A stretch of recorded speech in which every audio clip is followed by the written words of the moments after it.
for their inaugural season to make the playoffs. Jason Farrell, a person you obviously know very well. What do you think about Ballard FC's first year? Ballard FC was good. They have great uniforms. Interbay is a nice little stadium. It's a community team and a community stadium feel, all that. I wish him nothing but success. He was a good player. He's a little older now. Now he's a good coach, so congrats to them. And Lamar's involved and some local guys, so good for them. Did you play at Interbay in your long history? Did you ever play it? Wow. Interbay, my first memory of Interbay was when my dad was playing for Germania, playing against the Poles, the Hungarians, the English. There was that ethnic league that was going on back in 1968, and I was running around the field just kicking balls at it. That's my first Interbay story. And then that was at Lower Woodland as well. That's right. And then I coached there a couple times, youth soccer and all that. So. You guys beat the Earthquakes there, didn't that's you? That's right. Yeah. Oh, 3-2 or something like that. Yeah. A good game, or 4-3. Donovan was playing in that game. I think Ching played in that game. Ching played in that game, and then we got him the next year. Yeah. Good memory. Thank you. Thank you, Jeremiah. You guys are a bunch of help. Yeah. Sorry. Gotcha. Jason told a story on Tuesday saying that when you took over as coach, you went to him and sat him down and almost convinced him to retire. He went on to play another 3 years. What do you remember about that? Maybe I was a young coach. I didn't know what I was doing, but I had to have long conversations with those guys because, look, the team was losing money back then, and guys had to take pay cuts and stuff like that. It wasn't easy. When Adrian and I took over, it was like we had to under promise and over deliver. I almost said that backwards, because we asked them to take pay cuts but still play. So everything else that we did had to be good.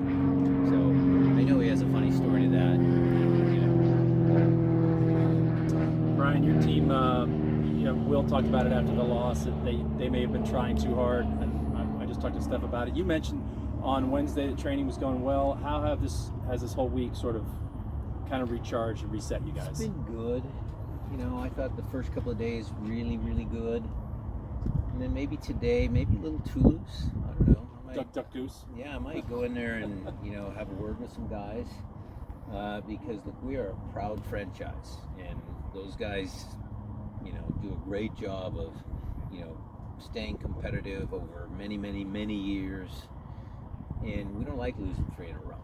And the reasons behind it could be, maybe we're trying too hard. Maybe there's some things aren't bouncing our way. There could be legitimate reasons why, but we don't like it. And we got to figure out a way how to stop it. And I need them to focus on the training field every day because you play how you train. So training overall, I'd give them a passing grade, but not an A+. How important a lot of teams just going to assert situations like this will go back, coaches, back to basic training, the little things and who we are, and how much of that was covered this week? A lot. That goes to the point of where they're trying too hard. Just you can't win games on your own. It's a team sport. You can put more effort into your play, but you can't make decisions like I got to score that goal because I have to win the game when there's a better pass over here or here. So it's the thought process behind it. You got to follow this. You got to play for the jersey, all that, but you got to play smart too. You used the word on Tuesday, anger, wanting to see more of that. How did you see that manifest itself? Yeah, that was Tuesday, Wednesday. Yeah. So did you see that out on the field these few days? Yeah, Tuesday and Wednesday. Look, the match day -1 is usually pretty light, and again, I'm not overly concerned that they're taking a little bit off today. But the first 2 days of training coming back, they were pretty intense. Any update on Raul's status? Well, he's still working out there, and he looks pretty good, but he's not going to participate tomorrow. Obviously, Steph talked to us a lot about his road trip. Yeah. Was there any thought on your part of not wanting to let him do that? No, because we gave him a choice. I mean, it was either he's got to quarantine for a bunch of days, or he can get home in 3 and he can visit our great country along the way. I didn't have a problem with it. certainly as a, you know, coach, whatever, you don't want him to get in a car crash or, you know, I don't know what the snow report was over the Rockies, but look, he's a pretty responsible man, so I didn't have any strong opinion either way. Is that something that you like? Is that something that speaks to what you think of Steph, or was that probably the decision you would have made for anyone that wanted? That's actually a really good question. So would I let Leo chew someone who's not familiar with this country, or Reed Baker Whiting, who just got his license, 2 weeks ago? Right. I might make a different decision. You're staying in that hotel. Obed might, I might have made a different decision. Have you had a road trips across the country before? Any good stories of road trips that you've had at home? I've had. Yeah. Go ask Craig Weibel about a road trip from like Indiana to Cincinnati, where we were in this bus that the AC didn't work, and they were all back, and it was a small bus, shirts off, everything, driving through the night. You guys can ask him stories. Okay. Are you confident you're going to get back on track quickly? I'm very confident in this team. Very confident in the group. We have a good team. Look, we didn't become CCL champions and then fall off the face of the earth. Might seem like that for a lot of fans, and myself included, but we're a good team. So things will start to happen again, and what I keep telling them is if you play up to your potential, if you play up to your level, you'll win more games than you lose. But I think there's been a little dip in form. I don't think we played up to our level.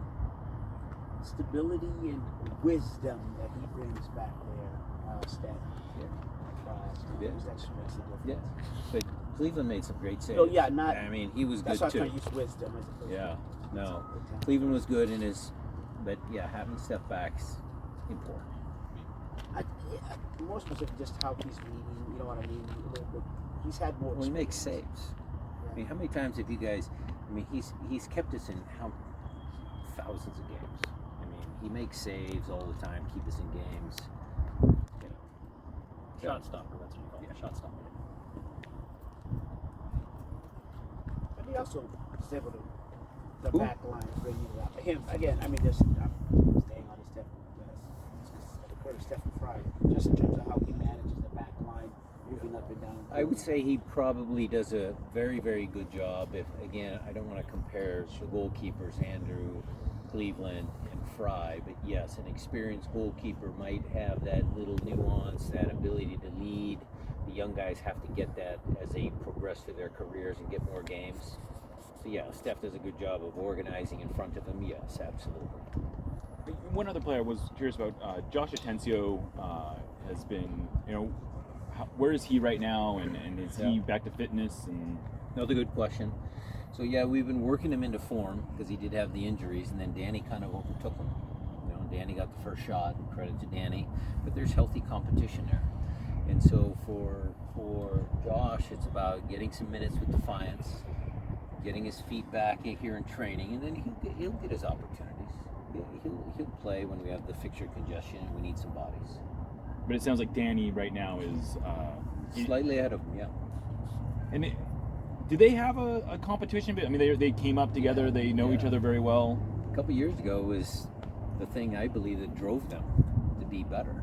I think internal competition between teammates, young players, similar position, was good for both of their development. Does that still manifest? Do you see them going at each other? Yeah, especially when you throw Obed in the mix. It's still there. Ryan, early on, Christian played inside. Given that any thought of pitching a little bit more to those teachers? We're gonna tweak lineups until we get it right. We're gonna try and put people in their best positions, but if things aren't working, we got to try and fix it.